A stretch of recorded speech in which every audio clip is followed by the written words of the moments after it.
안녕하세요. 최근 베나TV 영상을 무단 복제, 편집, 업로드하는 유튜브 채널이 많이 있습니다. 제작진이 발견하여 저작권 신고를 하면 유튜브에서 채널 폐쇄 조치를 합니다. 영상을 무단 복제, 업로드하는 것은 출연진과 제작진의 노력을 빼앗는 행위이며 불법입니다. 단, 원본 영상 공유하기는 가능합니다. 시청자 여러분, 제작진이 무단 업로드한 영상을 모두 찾기는 어렵습니다.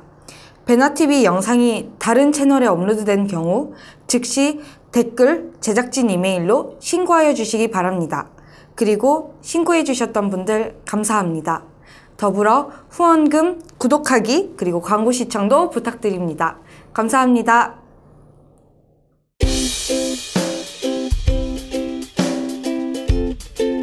우리 소강대는 자리가 처음부터 마지막까지 배정이 되어 있기 때문에 고정되어 있기 때문에 이런 거 없어. 자리를 좀 안 보여요. 아니 이게 자리를 배정해 주는 건 아닌데 수업 첫날에 앉은 자리는 끝날 때까지 계속 그 자리야. 왜? 재미없게. 아니 근데 좋던데? 아 그래요? 지금 진심이었어. 왜냐면 늦게 가거나 그렇게 하면 내 자리에 예를 들어서 지금 막 늦게 가면 막 뒤에 앉거나 그래야 되잖아. 아니 근데 원래 앉던 자리에 앉는 게 편하지 않아요? 나도 그래요. 아 그래? 나 어쩔 땐 앞에 앉고 싶고 어쩔 땐 뒤에 앉고 싶고. 피곤하면 뒤에 앉고 싶잖아요. 근데 이제 북한 같은 경우에는 뒷자리를 많이 선호하거든요. 이왕이면 앞에 열심히 가서 공부하려는 애들. 나 한국에 와가지고 나는 공부에 대한 막 이런 게 나 없는 줄 알았는데 이게 막 그런 거 있잖아요. 앞에 앉는 애들은 앞에 앉고. 저는 앞에서 딱 세 번째 줄을 선호합니다. 저도 그게 너무 가깝지도 않고 너무 멀지도 않고. 침투야. 자, 갑시다. 네. 준비, 시작. 시청자 여러분 안녕하세요. 탈북 청소년들에게입니다. 안녕하세요. 네, 제가 5회에서 안 했는데 북한에서 탈북한 청소년들, 그 다음에 중국에 또 한국에 탈북한 청소년들, 제가 방금 탈북한을 2번 얘기했나요? 아무튼 네. 청소년들을 위한 프로그램입니다. 네, 막 말이 꼬이네요. 오늘은 대학 생활 팁. 그래서 저희가 이제 모두 대학교를 졸업했거나 또는 대학 생활을 경험을 했잖아요. 그래서 그런 대학 생활 정보를 드리려고 합니다. 뭐가 많아요. 뭐부터 얘기할까요? 입학부터 얘기를 해야 될까요? 그렇죠. 네. 순서상 입학부터. 그럼요. 네. 대학교 입학, 중고등학교와는 좀 많이 달라요. 장현 씨가 제일 제가 이제 얘기가 많을 텐데. 제가 이제 후격사가 하나 있죠. 이렇게 네. 저는 이제 북한에서 대학교를 이제 다니다가 이제 한국에 왔기 때문에 북한 대학교랑 남한 대학교랑 입학이 비슷한 줄 알았어요. 북한 대학교는 이제 뭐 시간표가 다 정해져 있는데 여기선 수강 신청을 해야 되고 이제 수강 신청하기 전에 예치금이라는 걸 내야 돼요.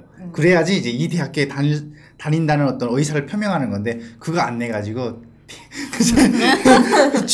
입학 취소됐던 경우가 있어요. 그러니까요. 입학 힘들게 했는데 네. 취소되면 너무 슬프잖아요. 그러니까 저희가 보통 절차를 보면은 원서를 넣어요. 원서를 넣고 면접을 보고 그다음에 약간의 학교별로 다르긴 한데 먼저 원서를 넣은 다음에 그다음 시험이 있거나 없거나 하는 대학교들이 있어요. 학교별 다르니까 그건 참고를 하셔야 되고 그다음에 합격 통지서가 날라와요. 그거와 더불어서 예치금을 입금하라는 그 학교와 어떤 그 관계를 맺고 있는 운행의 뭐 계좌번호 그런 게 와요. 그러면 거기다가 뭐 20만 원이면 20만 원, 40만 원이면 40만 원 예치금을 넣어야 되는데 그거를 우린 입학금이라 했어요. 우리 이제 새터민들은 우리 등록금이 하나도 없다고 생각했는데 우리가 왜 예치금을 넣냐라고 생각해서 우리한테는 해당이 안 되는 거다라고 해서 간혹 안 넣는 친구들이 있어요.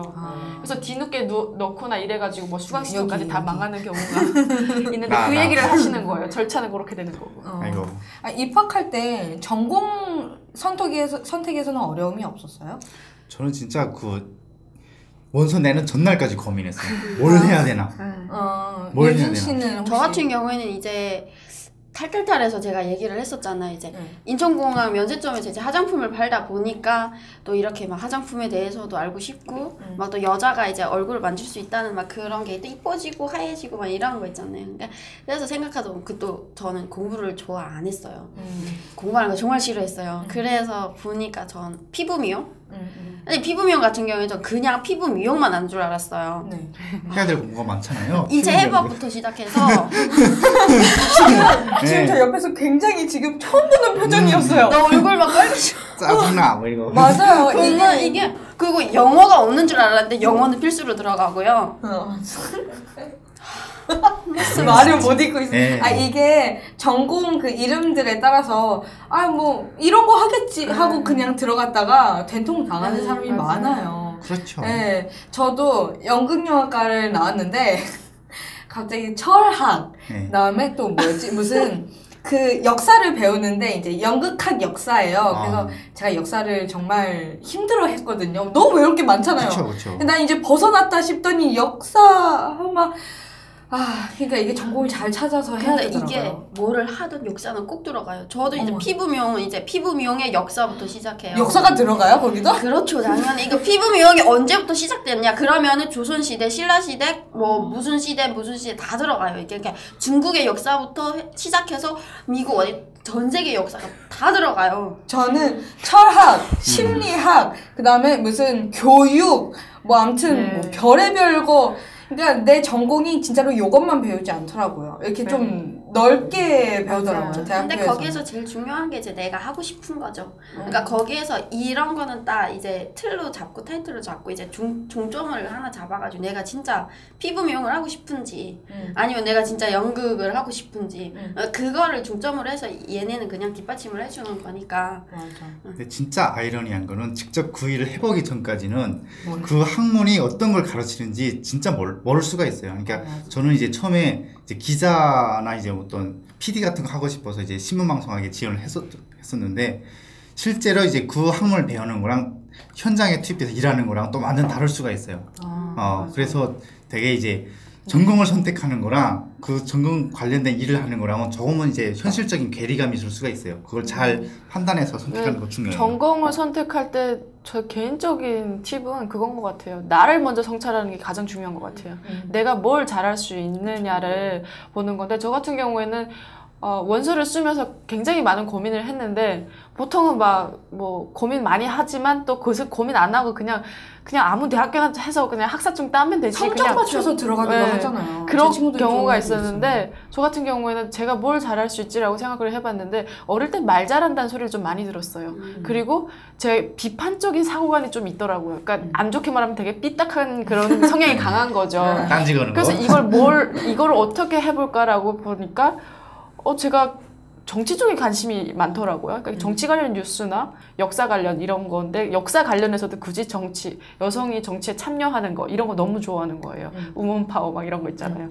그리고 말하는 걸 또 좋아하더라고요. 그래서 나 뭐 할 수 있을까라고 생각을 했는데 그러면은 뭐 정치 외교학이나 아니면은 뭐 언론 정보해서 기자가 되거나 말을 잘하니까 기자가 되거나 아니면은 뭐 정치든 말을 잘해야 하는 거니까 결국엔 내가 어떤 거대한 걸 가지고 있어도 말로 잘 표현을 해야 되는 거니까 그래서 그런 생각을 하다가 결국은 지원한 게 3가지를 지원했어요. 저는 반대로 역사를 좀 좋아했어요. 그래서 그러면 내가 말을 잘하니까 역사를 배워서 역사 선생님이 되자. 역사도 좋으니까. 그래서 역사 교육학과를 지원했었고 정치 외교학과 지원했었고 그리고 언론정보학과를 지원을 했었어요. 그렇게 했는데 이제 어떤 학교를 합격하고 선택하는 데 있어서 외대를 선택한 거죠. 그리고 외대는 또 그 학칙에 따라서 이중 전공이 필수예요. 아 그래요? 네, 모든 학생이 이중 전공을 하고 본인이 원할 수 있는 부전공을 할 수가 있는데 그래서 이중 전공을 하다 보니까 이제 저는 언론 정보랑 정치 외교를 같이 하게 된 거죠. 그래서 결국에는 선생님은 역사 선생님은 못 되겠지만 2개를 잡았어요. 근데 이거는 학교마다 다르지 않아요? 우리 네. 학교 같은 경우는 복수 전공을 굉장히 권장하지 않았거든요. 웬만하면 하지 말라고. 너가 다 해내지 못한다고.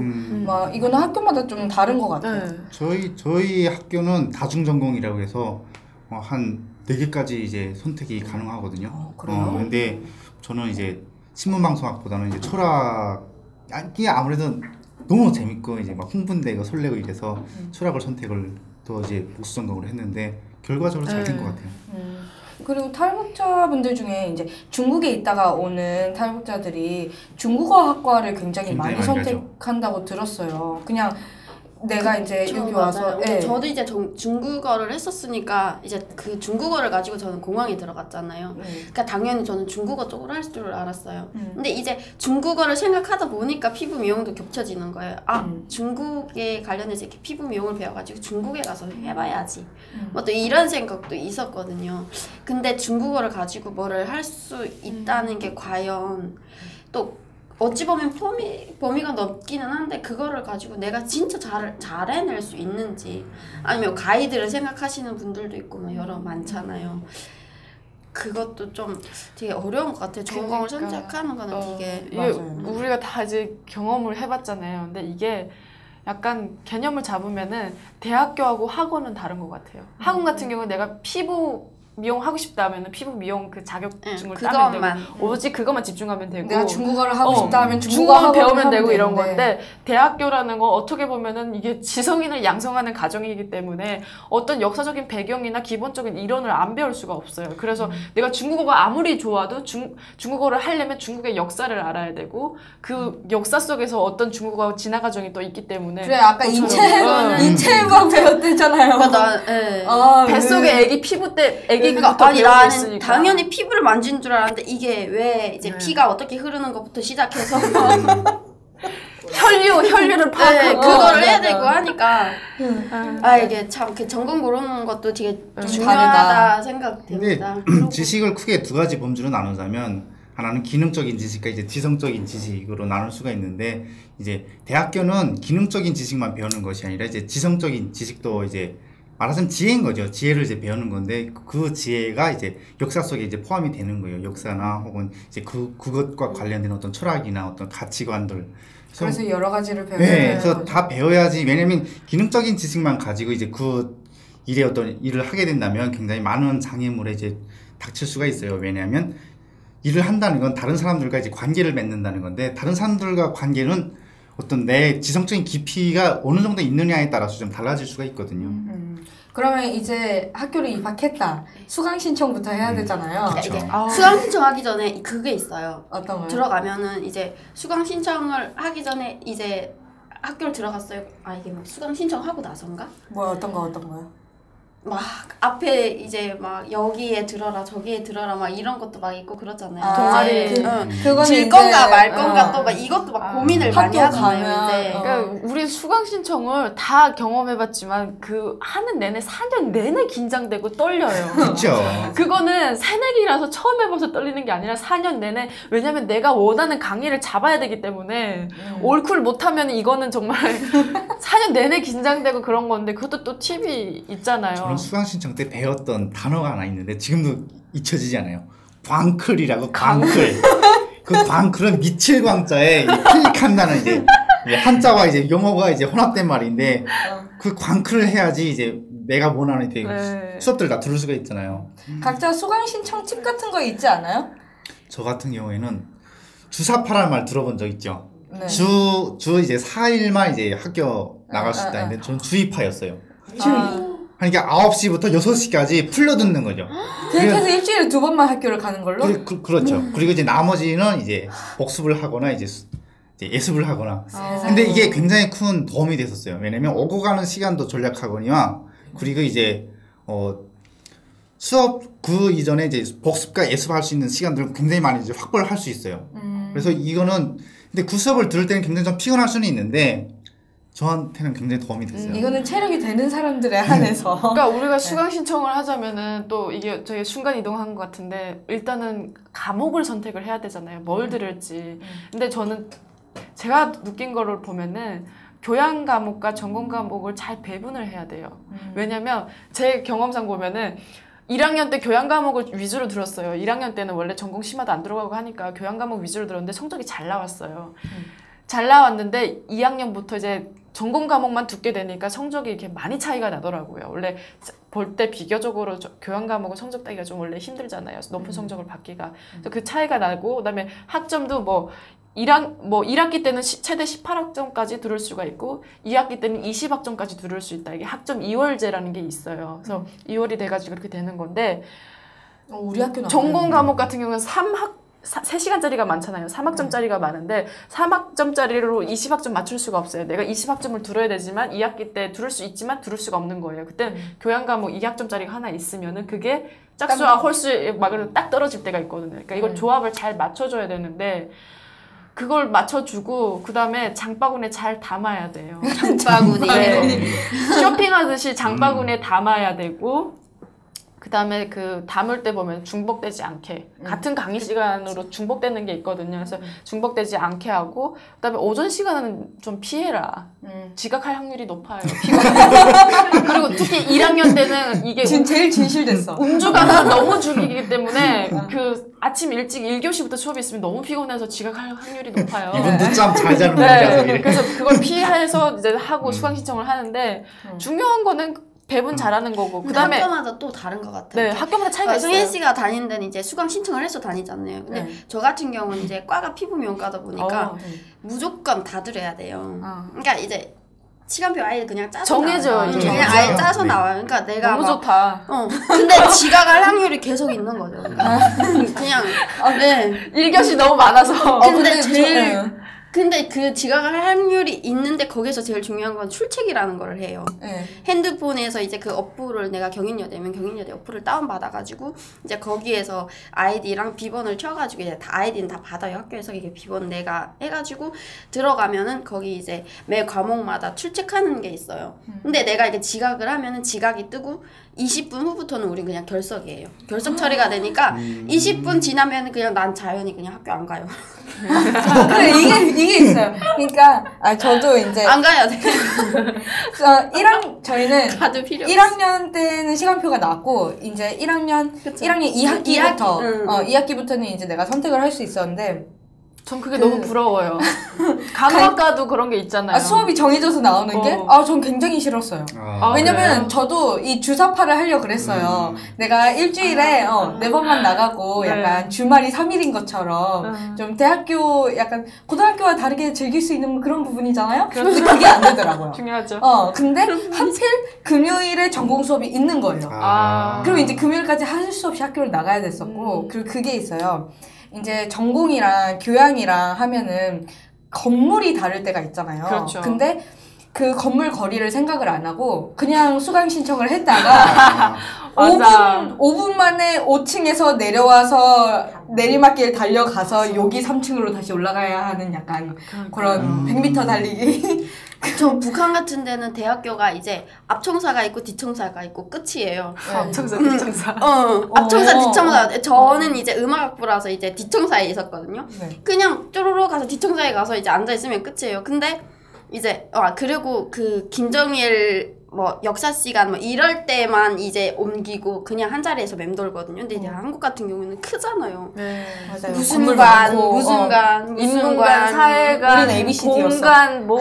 네. 우리는 A관, 너무 B관이었어. 많잖아요. 그러니까 이게 시간이 그냥 막 우리는 출첵을 아까도 말씀드렸다시피 출첵을 해야 되니까 뛰어요.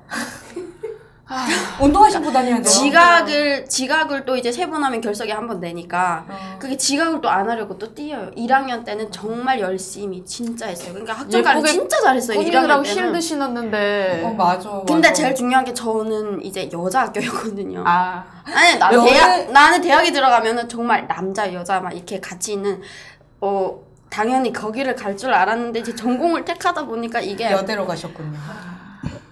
그것도 또 하나의 검은 그룹이죠. 뭐 이제 그렇죠. 건널 거리도 이제 중요하지만 이제 그 1학년 때는 이제 1학년 1, 2학년만 들을 수 있는 어떤 과목들이 있어요. 근데 그것들을 잘 파악해서 들어야 돼. 왜냐면 이제 그거 파악하지 않고 이제 아무거나 신청해서 들으면 4학년, 3, 4학년 친구들이 고학년 친구들이 듣는 수업이 있거든요.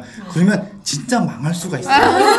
4학년, 3, 4학년 그 친구들의 어떤 A+ 그게 깔아줄 수가 있어요. 조심해야 돼요, 진짜. 그리고 그런 경험 없어요? 점심시간 계산 안 했던 적?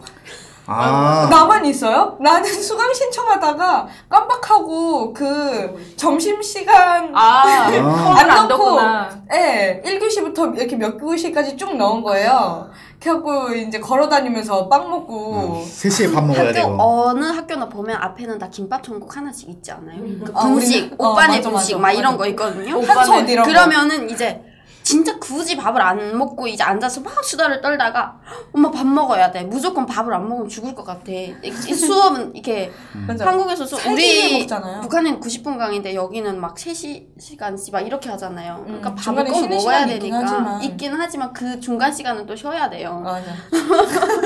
그러니까 이제 막 거기 가서 김밥 하나 사들고 막 굳이 앉아서 아유. 강의를 들으면서 또 막 먹고. 저는 그런 얘기를 또 해주고 싶어요. 보면은 후배분들을 보면은 그 물론 뭐든 새로 시작할 땐 그 불안감이나 긴장 이런 게 있잖아요. 근데 저는 제발 그 학교 사이트마다 수강 편람이라는 게 있어요.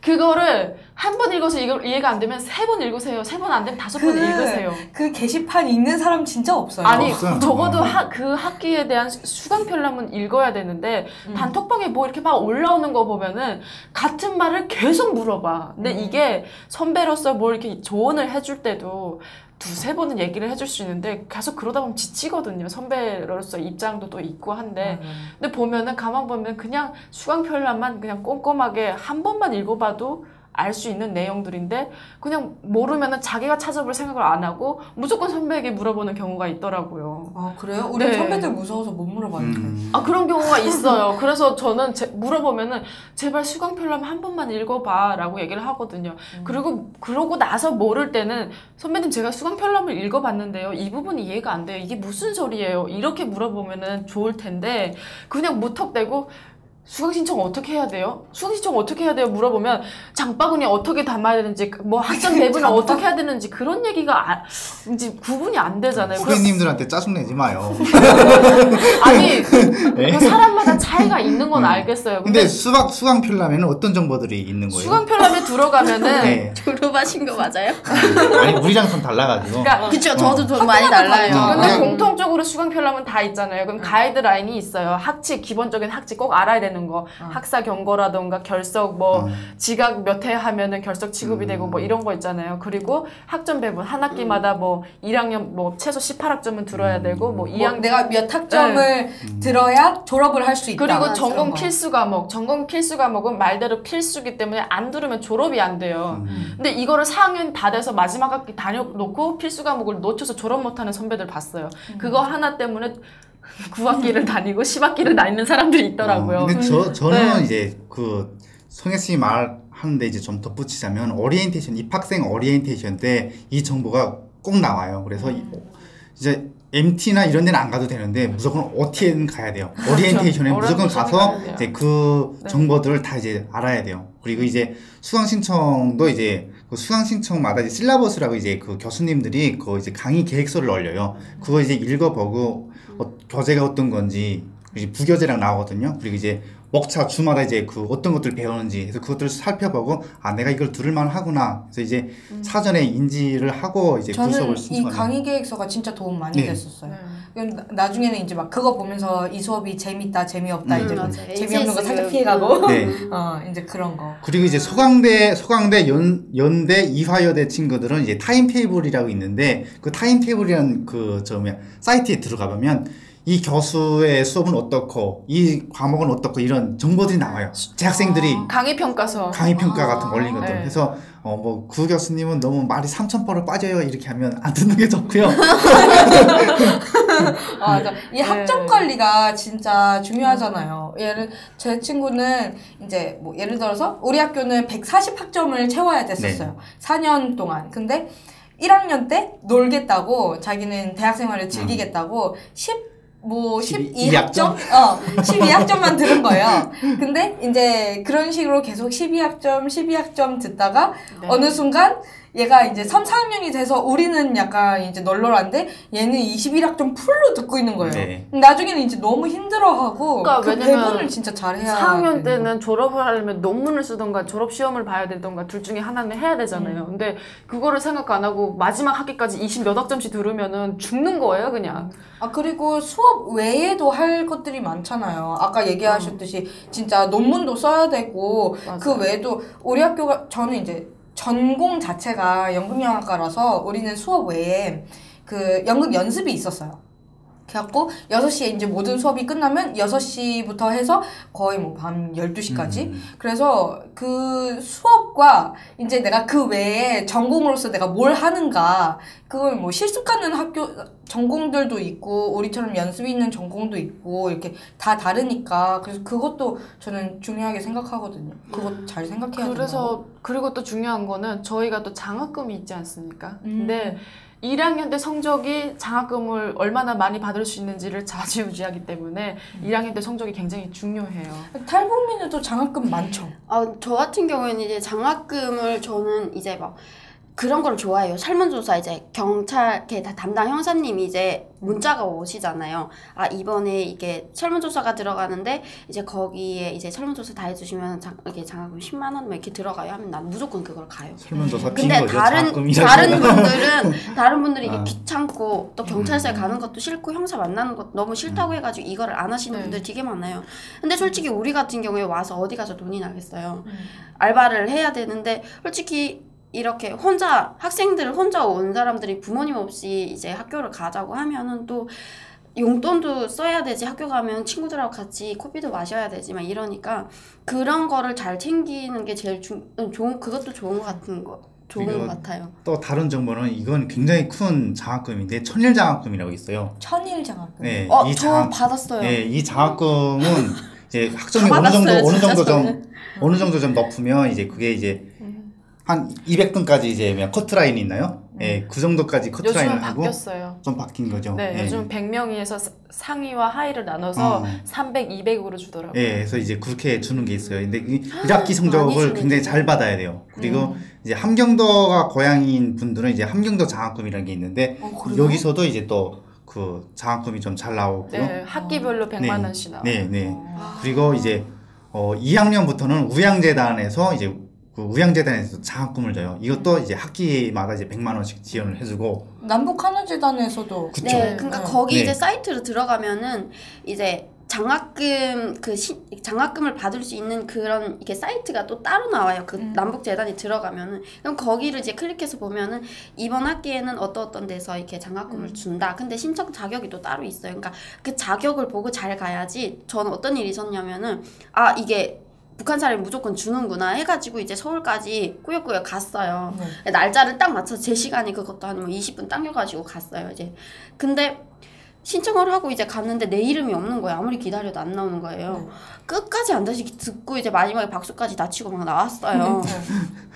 딱 가고 이제 선생님 저는 장학금 받으러는데 저는 이렇게 안 주냐고 하니까 이름이 뭐냐고 안 들어있는 거예요. 그러니까 자격이 꼭 있는 거예요. 이게 그러니까 4년제랑 2년제랑 또 틀려요. 그러니까 저는 이제 잘 알아봐야 돼요. 네. 그러니까 4년제만 주고 이제 그것도 또 자격에 따라서 또 부여가 되는 거예요. 근데 저는 이제 2년제여가지고 그래서 정말 죄송합니다. 근데 당당하게 나도 참 이렇게 그리고 또 중요한 거는 정몽구 그 현대차재단에서 주는 정몽구 장학금이 있어요. 이거는 월 30만 원씩 줘요. 월 30만 원이면 거의 뭐 생활비죠. 그걸 주는 게 있고 그리고 방일영 장학금이라고 있어요. 조선일보에서 주는 건데 네. 이건 월 70만 원을 줘요.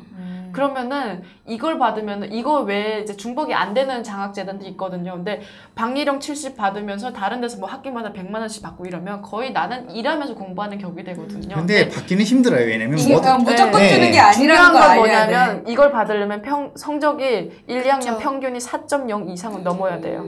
네. 이거 굉장히 아니 그리고요 여러분 이게 뭐 다 받을 수는 없어요. 왜냐면 요즘은 장학금 단체들이 굉장히 연동이 잘 되어 있기 때문에 어떤 그래서 네. 여기서 이제 받고 뭐 우양재단에서 이런 받고 뭐 북한 이탈 주민지원재단에서 받고 이렇게 받기는 좀 어려워요. 그래서 이제 욕심을 너무 부리지 마시고요. 그러니까 저 같은 경우에도 방일영 했었어요. 어. 제가 보기에도 자기소개서 완벽했고 봉사활동 맞아요. 시간 네. 충분했고 그리고 학점도 충분했어요. 근데 왜 교수님 떨어졌냐면 추천서도 그때 있어야죠. 제가 그 정몽구 재단에서 월 30씩 받았었거든요. 근데 그걸 이미 받고 있으니까 그거는 학교 측에서 추천을 해줘요. 그러니까 탈북 대학생 중에 2명을 뽑거든요. 2명을 뽑아서 그 남녀 하나씩 뽑아가지고 추천을 해주는데 그 남자 1명은 아예 다른 장학금을 아예 못 받고 있었어요. 근데 저 같은 경우에는 그 친구보다 자랑은 아니지만 그래도 객관적으로 말씀드리면 학점도 높았고 자기소개서도 완벽하게 가까웠어요. 그 방일영에서 원하는 인재상에 가깝게 썼던 거죠. 그렇게 됐었는데 제가 탈락한 이유는 중복이 돼서예요. 그러니까 그 교학사 쪽에서 얘기를 하는 게 그래도 학생은 이미 뭘 하나 받고 있지 않나 그러면서 아예 못 받고 있는 친구한테 기회를 주자라고 해가지고 그 친구가 받았어요. 근데 저는 굉장히 안타까웠던 게 그걸 받기 위해서 1년 동안 다른 애들 진짜 음주 가물을 충분히 즐기고 놀 때 저는 학교 집 도서관을 맴돌았거든요. 그만큼 열심히 했는데. 그러니까 정보를 잘 아셔야 돼요. 만약에 장학금도 너무 많기 때문에 우선순위를 정해야 돼요. 박리령이 만약에 첫째면 우선순위를 첫 번째로 하고 그다음에 뭐 현대차 넣고 뭐 그다음에 함경북도 장학재단도 거기도 학교마다 100만 원씩 주잖아요. 이렇게 넣어서 금액별로 한 다음에 그러면 이걸 받겠다 그러면 이거에 오로지 올인을 하고 월 70이 졸업할 때까지 주기 때문에 적은 돈이 아니거든요. 그래서 이것도 있고 네. 그다음에 우리 학교 같은 경우는 그 뭐라고 해야 되지? 돈이 어느 일정 이상을 못 받았어요. 그러니까 뭐 중복 이거가 아니라 그냥 뭐 몇백 이상은 못 받는다? 그래갖고 그런 것도 있고 이거는 학교마다 좀 많이 달라요. 네, 학교마다 다르고 뭐 장학금 재단마다 다르고 국가장학금 이런 것도 있어요. 저 같은 경우에 이제 교회 있잖아요. 네. 교회에서도 이제 교회도 주일 예배 이렇게 나가면은 이제 대학생이면은 이제 그 대학생 해가지고 이제 그 교회에서도 또 소정의 이제 장학금을 해가지고 또 지원을 해주는 경우도 좀 그런데 있어요. 제가 진짜 교회 장학금에는 할 말이 꼭 있는데요. 여러분 예수님 믿는 거랑 장학금이랑 맞바꾸지 마세요. 근데 저는 이게 왜냐면 어떤 친구들이 있냐면 맞아요. 장학금만 받고 졸업한다면 그 교회 안 나가는 친구들이 있어요. 그러면 그 친구들은 그건 좀 얄밉다. 그 친구들 죽으면 큰일 날 수 있습니다. 잘은 모르겠고요. 약간, 네, 잘은 모르겠고. 아니, 저는 어떻게 나왔냐면 저는 장학금을 이제 딱 한 번을 받았어요. 딱 한 번을 받고 그 다음에는 이제 못 받았어요. 이게 뭐 교회에 대해서 북한에서 모르잖아요. 근데 이제 다니다 보니까 어떻게 돼서 알게 되고 예수님 알게 됐고 막 이러다 보니까 이제 그 장학금이 중요한 게 아니고 그쵸. 그래서 지금도 또 예. 꾸준히 다니고 있거든요. 예수님 만나는 게 중요하죠. 네. 그것도 있고 사실 성적 장학금 이제 성적 장학금이라는 게 있는데 이것도 그쵸. 굉장히 열심히 해야 받을 수 있는 거잖아요. 그럼요. 그러니까 국가에서 주는 국가 장학금 이렇게 뭐 탈북민 장학금 무슨 장학금 이것도 있고 그다음에 내가 공부를 열심히 해서 받는 성적 장학금도 있어요. 그래요. 근데 이거는 공부를 잘해야죠. 그냥 공부만 공부를 잘하면 잘해야죠. 등록금 안 내고 쭉 다닐 수가 네, 있어요. 이것도 학교마다 다른데 우리 학교는 성적과 그다음에 학교에서 매 학기 토익 시험을 봤어요. 그래서 그 토익 시험과 이 학점을 두 개를 합산해서 성적 장학금을 장학금이라고. 성적 장학금을 줬거든요. 그래서 친구 중에는 영어를 굉장히 못해요. 그래서 성적은 4점 몇인데 평균 성적이 4점 몇인데 토익 점수가 안 돼서 장학금을 못 받았어요. 근데 진짜 미안한데 내가 그 사람보다 성적이 낮았는데 토익 점수가 높아서 내가 그걸 받았거든요. 그러니까 이게 학교마다 달라요. 내가 뭘 열심히 해야 되느냐가 달라지는 거예요. 맞아요. 그러니까 이런 경우는 내가 공부가 되니까 토익을 더 열심히 했어야 되는 부분이고 예를 들어서 내가 토익 점수가 되는데 성적이 안 된다. 그러면은 장학금을 받기 위해서 성적을 더 열심히 공부를 해야 되는 거고 내가 뭘 더 공부해야 되느냐도 진짜 약간 뭐라 해야 되지? 곰 같으면 안 된다? 이렇게 맞아요. 여우처럼 내가 네. 뭘 해야 되는지를 찾아서 우선순위를 해야 잘 되더라고요. 정해야 맞아요. 저도 갑자기 생각난 건데 그 탈북민 대학생들은 성적 장학금이 안 돼요.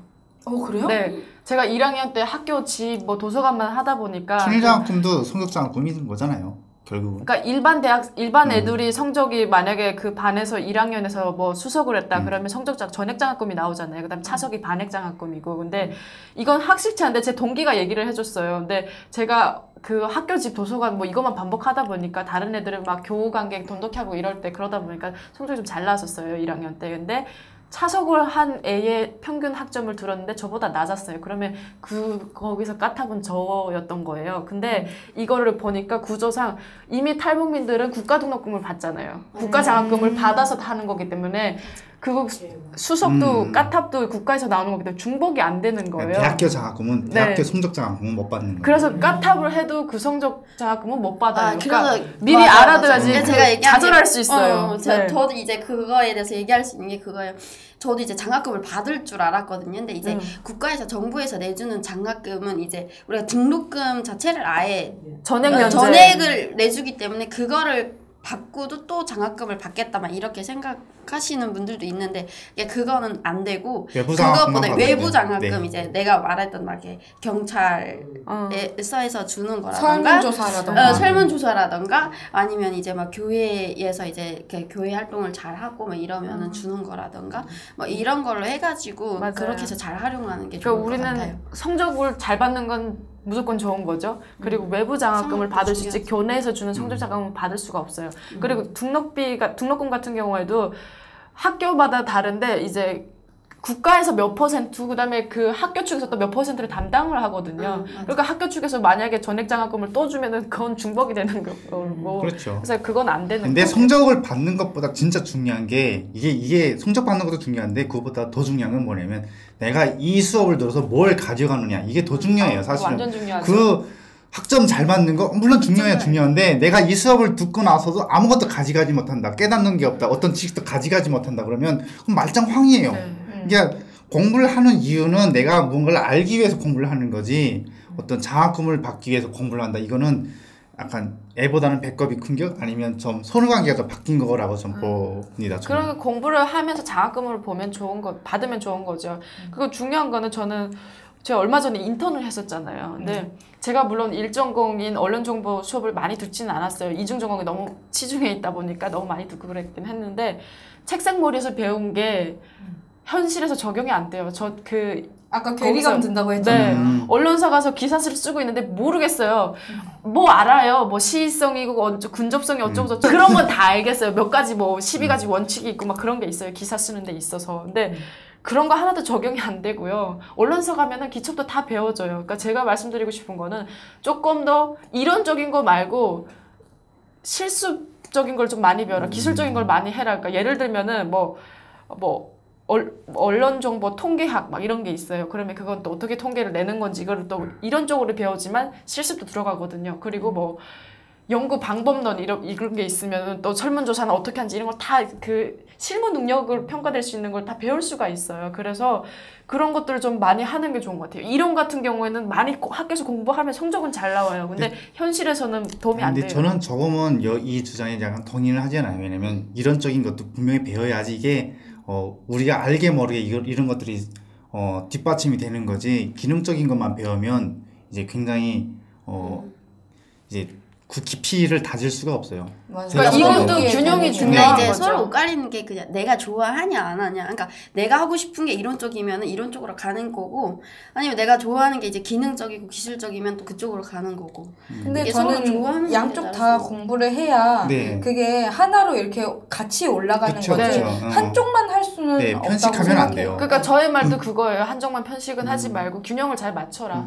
네. 그리고 우리 수업 말고도 학교에서 이렇게 꼭 하게 만드는 것들이 있지 않나요? 그쵸. 사회봉사라던가 동아리라던가 이런. 저희 학교는 아예 사회봉사를 몇 시간 이상을 꼭 해야 그게 이제 학점 1점이었어요. 그래서 사회봉사를 다 못하면 졸업을 못하는. 그래갖고 선배 중에 그거 1점 못 채워서 한 학기 더 다닌 선배 있었거든요. 그런 것들 있지 않았어요? 그러니까 저희 네. 학교도 아예 교양 과목 중에 사회봉사 수업이라고 있었어요. 그래서 봉사 시간 몇 시간 36시간인가? 그렇게 채워라. 그러니까 정확하진 않아요, 이 시간은. 근데 그렇게 한 학기 동안 그렇게 채워야 그게 패스 앤 페일이라고 해가지고 통과하거나 불통이거나 둘 중에 하나인 거예요. 불통이면 그 학점 1학점을 인정 못 받는 거예요. 근데 이건 필수 교양 과목이라서 무조건 들어야 돼요. 이거 안 들으면 졸업이 안 돼요. 저희 학교 같은 경우에는 사회봉사 이런 수업이 없었어요. 그래요? 네, 없었어요. 근데 저 한편은 이해는 됐어요. 왜냐면 사실 오른손이 한 일은 왼손이 몰라야 된다는 게 어떤 윤리적인 원칙인데 원래 봉사는 약간 봉사는 봉사 시간을 따기 위해서 봉사를 하는 게 아니라 그 힘든 사람들 그리고 이제 고통받는 사람들을 위해서 우리가 그 사람들을 돕는다는 데 진짜 의미가 있는 거지. 근데 너무 이제 봉사를 안 하다 보니까 이제 그런 걸 이제 내놨다고 저는 생각을 해요. 그런데 제가 아는 친구는 이제 봉사를 굉장히 많이 하지만 봉사 시간 VMS나 이제 이런데 봉사 시간 등록하는 사이트가 있어요. 그 사이트에 등록하진 않아요. 왜냐면 그냥 봉사만 하는 데만 의미가 있는 거지 굳이 내가 이걸 수량화할 필요는 없다라고 생각하는 친구들이 있더라고요. 혹시 유진 씨도 사회봉사? 저 같은 경우 이제 어떻게 들어갔냐면 저는 이제 학교에 딱 들어가서 보면 이제 거기 동아리를 들라고 많이 오잖아요. 네. 그러면은 다른 학교 저희는 여자 학교다 보니까 이제 남자 학교에서 많이 와요. 그러니까 교회 동아리도 있고 막 이런저런 동아리 있고 댄스 동아리 별 동아리가 다 있잖아요. 근데 저는 이제 그 피부 쪽으로 가다 보니까 발사랑 동아리라고 있어요. 우리 학교에는. 그러니까 우리 교수님이 하시는 건데 발사랑 동아리라고 해가지고 이제 발 마사지 약간 네, 발 마사지 하는 건데 이제 요양원 가가지고 이제 할머니 할아버지들한테 이제 봉사를 할 수 있는 그게 있어요. 근데 제가 들어갔을 때 이제 사회봉사가 이제 필수 교양 과목으로 들어가잖아요. 네. 아 그러면 이게 봉사 점수로도 받겠다 해가지고 이제 별사랑 동아리 들어갔거든요.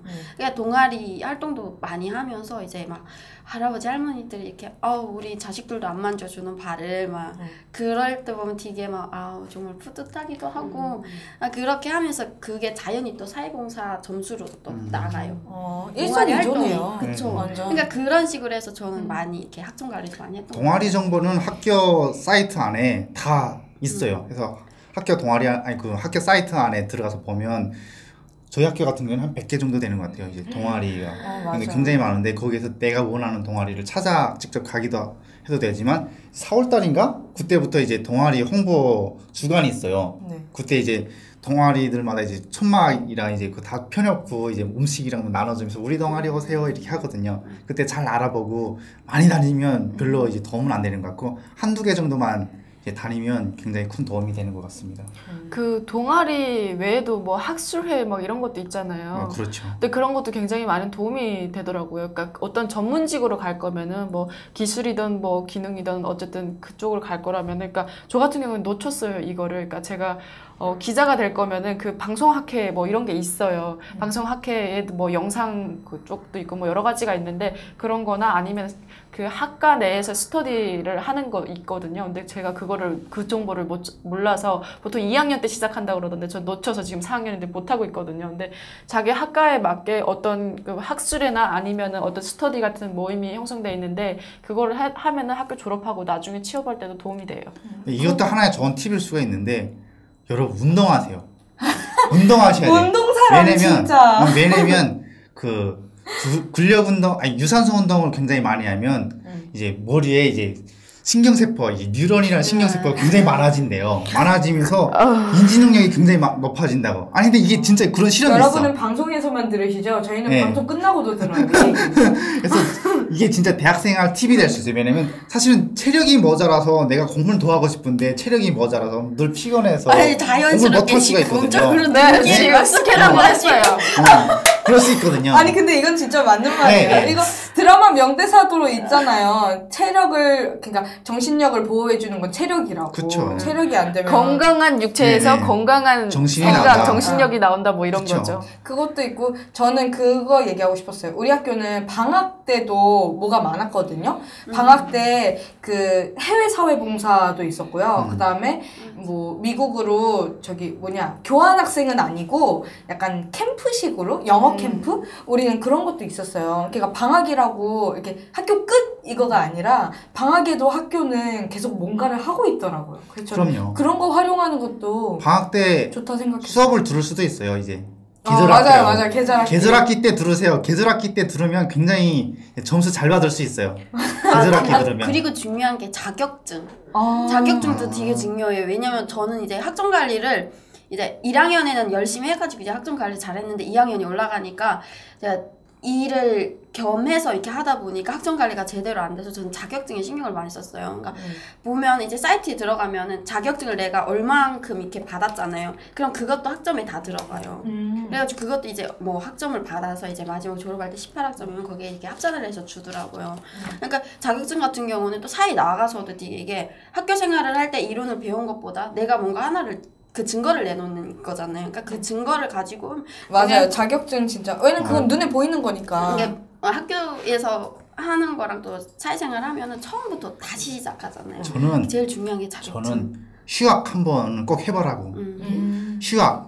휴학은 한번 꼭 해보세요, 여러분. 이게 2학년 왜요? 때든 3학년 때든. 왜냐면 저 휴학 안 하고 졸업했거든요. 저는 휴학을 했을 때 굉장히 많은 걸 얻었어요. 왜냐면 휴학을 할 때 휴학을 하고 한 학기 동안 쉬면서 내가 진짜 올바로 가고 있는지 내 인생을 한번 되돌아보는 거예요. 내가 진짜 이 전공을 공부하면서 정말 올바로 가고 있고 올바른 것들을 지금 공부하고 있는지에 대해서 뒤돌아볼 수 있는 시간을 가질 수 있어서 한 템포 쉬어가는 거는 괜찮을 수 있다고 저는 생각을 해요. 뭐 저도 지금 휴학 상태이긴 한데 나쁘진 않는 것 같아요. 휴학 한번 하면은 여러모로 많이 도움이 되는 것 같아요. 뭐 저 같은 경우에는 어떤 나중에 미래에 취직할 그 직종에 관련된 공부도 개인적으로 하고 있고 그런 거 보면서 도움이 되는 것 같고 그리고 또 취직하면은 휴직할 수가 없잖아요. 쉴 수가 없잖아요. 네. 그렇기 때문에 대학생 때 누려야 돼요. 휴학하고 여행 가는 친구들 네. 굉장히 많아요. 그렇죠. 네, 저희가 이제 얘기하다 보니 각자 조언 한마디씩 한 것 같고, 저희가 이 대학생활 팁을 이제 그 얘기를 하면서 사실은 교우관계 얘기를 해야 되냐 말아야 되냐 했잖아요. 근데 그거는 좀 한 회차로 얘기를 할 게 많을 것 같아서 다음 회차에는 저희가 교우관계 또 사회관계에 관해서 얘기를 해볼까 합니다. 오늘 6회 대학생활 정보에 관해서는 여기서 마치도록 하겠습니다. 시청해주셔서 감사합니다. 감사합니다. 이걸 말이 맞고요. 여러분 감사하겠습니다.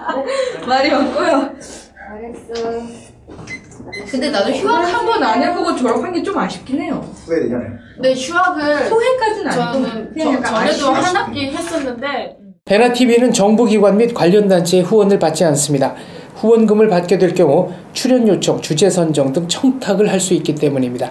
그래서 베나TV는 정부기관 및 관련 단체의 후원을 받지 않습니다. 베나TV가 지속적으로 프로그램을 만들 수 있도록 시청자 여러분께 부탁 말씀 올립니다. 시청자 한 분이 한 달에 1,000원씩 후원해 주시는 111 캠페인 많이 도와주시기 바랍니다. 그리고 후원해 주시는 여러분들 감사합니다.